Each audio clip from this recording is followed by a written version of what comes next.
taught you to hate the texture of your hair? Who taught you to hate the color of your skin to such extent that you bleach to get like the white man? Who taught you to hate the shape of your nose and the shape of your lips? Who taught you to hate yourself from the top of your head to the soles of your feet? Welcome back to our channel. I'm Hass. I'm Cece. Today we got a hot topic for you.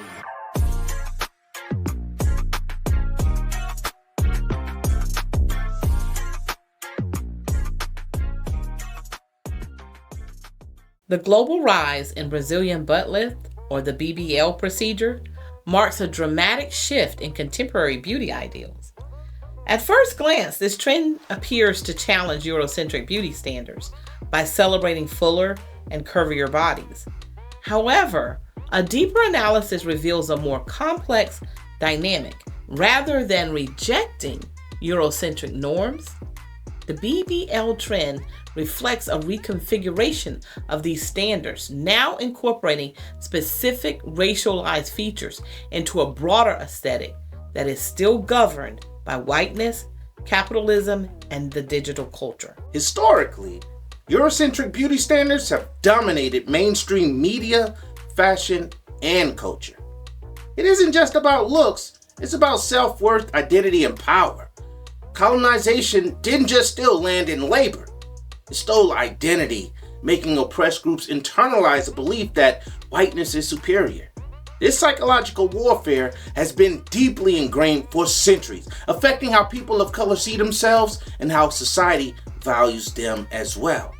And women of color are often disproportionately more affected by these beauty standards because societal expectations often place a greater emphasis on female appearance, leading to internalized pressure and body image issues. While men, regardless of race or societal status, are often judged less harshly on appearance. Women of color have often found themselves excluded or marginalized within the narrow frameworks of Eurocentric beauty and are either forced to conform or to remain invisible. This pressure to conform manifests in a variety of physical alterations. One example is the use of skin whitening creams to lighten complexions. This is a direct result of colonial era color hierarchies. European colonizers placed lighter-skinned individuals in higher social positions. In the Caribbean and in the US, lighter-skinned black people were often given house servant roles, while darker-skinned individuals did field labor.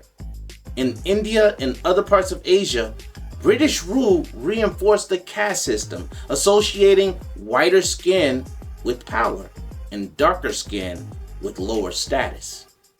It is no surprise that countries with a history of colonization have some of the highest skin bleaching rates. For example, 77% of Nigerian women use skin lightening products. 40% of women in China, Malaysia, the Philippines, and South Korea lighten their skin on a regular basis. In today's economy, the global skin whitening market is valued at over $8 billion. Yes, that is billions with a B, and is expected to continue growing over the coming years, with sales projected to nearly double to $15.7 billion by the year 2030. South Asian communities influenced by British colonialism have deeply embedded colorism, which is reinforced by their fair and lovely beauty ads. Major brands like L'Oreal, Nivea, and Unilever profit from selling bleaching creams in Africa, India, and Latin America. Skin bleaching has serious health risks. It can cause skin thinning, cancer, kidney damage, and mercury poisoning. Susan Anderson, now 52, was first given skin whitening cream at the age of 12 by her stepmother. Here she is in her own words in a recent NPR interview with Emmanuel Akinwatu. She never explained to me. I just felt it was a normal cream and I was using them. I was naive and I was vulnerable. Her skin did lighten a bit, but when she was in high school, a girlfriend recommended a stronger cream called Demavate. Within 1 week, I started seeing changes. I started becoming more fairer than I was. I felt happy. I felt I was looking more beautiful. By the time she was in her mid-20s, she had started to develop dark blotches on her face that spread to her neck and chest. Initially, she overlooked the reactions, and instead of stopping, she used progressively stronger and stronger products. It was during delivery, I had a terrible cut. She experienced a vaginal tear that doctors could not treat because the whitening creams had eroded layers of her skin, making it so thin that the sutures could not hold. They sewed it, but the stitches were not holding. I almost died at that point. Another example of Eurocentric beauty standards is hair straightening treatment, or the adoption of wigs and weaves to mimic Eurocentric hair textures. In the 18th and 19th centuries, European colonial rule set the standard that straight, long, fine hair was proper and civilized. During slavery, black women were forced to cover their hair because it was considered unkempt by white society. And on the other hand, in some states, like Louisiana, Ting Young laws were enacted that mandated free and enslaved black women cover their hair with a headscarf or Ting Young to suppress their perceived attractiveness, or rather to control women who had become too light-skinned or who dressed too elegantly or in reality competed too freely with white women for status and thus threatened the social order. These Ting Young laws were all about maintaining social order and reinforcing hierarchies. In the early 1900s, Madam C.J. Walker created hair straightening products for black women, partly as a business opportunity, but also because of societal pressure to conform. And even in present day, 2025, many corporate workplaces ban natural black hairstyles like afros, braids, or dreadlocks, labeling them as unprofessional. In 2016, a high school in South Africa banned black girls from wearing afros, sparking national protest. We're gonna arrest everyone. All of us. We're going to arrest us, guys. They're going to arrest us. Take us all, guys. Take us all. You cannot arrest us. Even in primary, I was told my hair is not natural, it's exotic. My afro was not wanted or anything like that. And then the issue followed me to high school, where I was told I should straighten or relax or cut my hair off because it is not wanted and it is dirty. A teacher came to me and said, you ladies with dreadlocks, you're so dirty. That really touched me deeply, and I was afraid to even come to school. What motivated us was that all the racism, like, it's not just in Girls High, it's all over the country. Black children are going through this and their cries are not heard. So it's about time their cries were heard.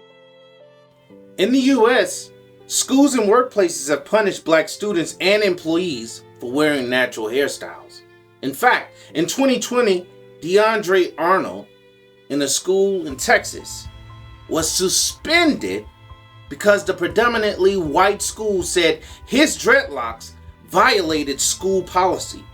2 years earlier, Faith Finity was suspended from a private Roman Catholic school in Louisiana because she wore braids.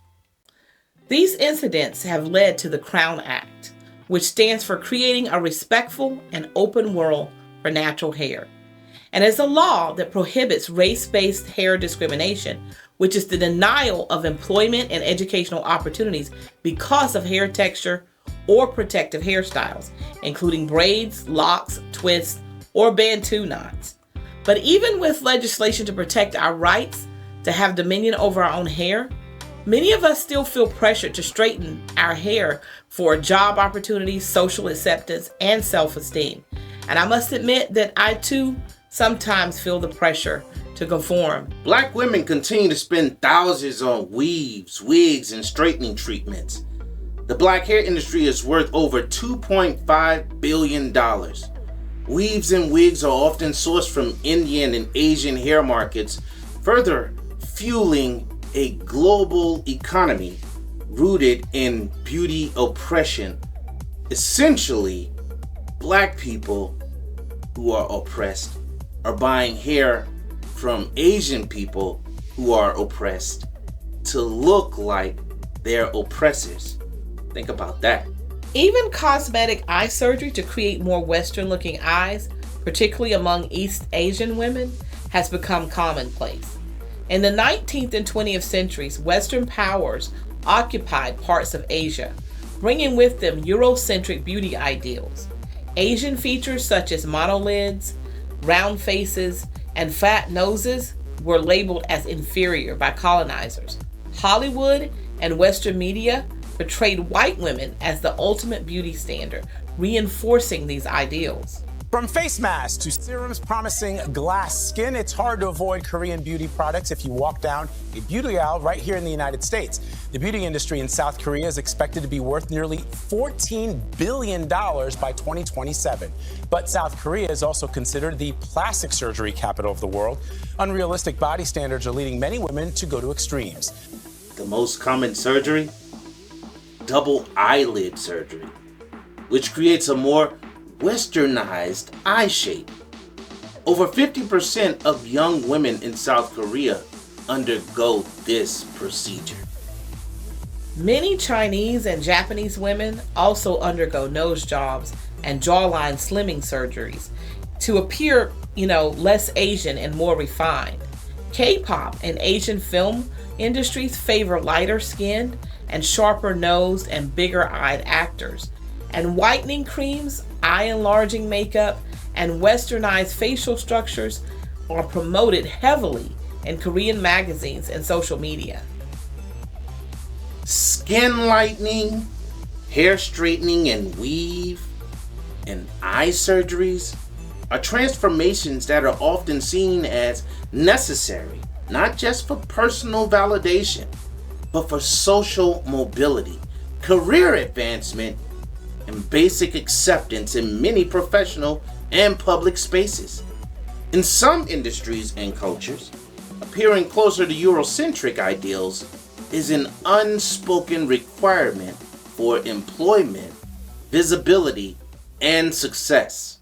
In fact, Julie Chen, most notably known for being the host of Big Brother, admits to having plastic surgery to change her eye shape in order to advance her career.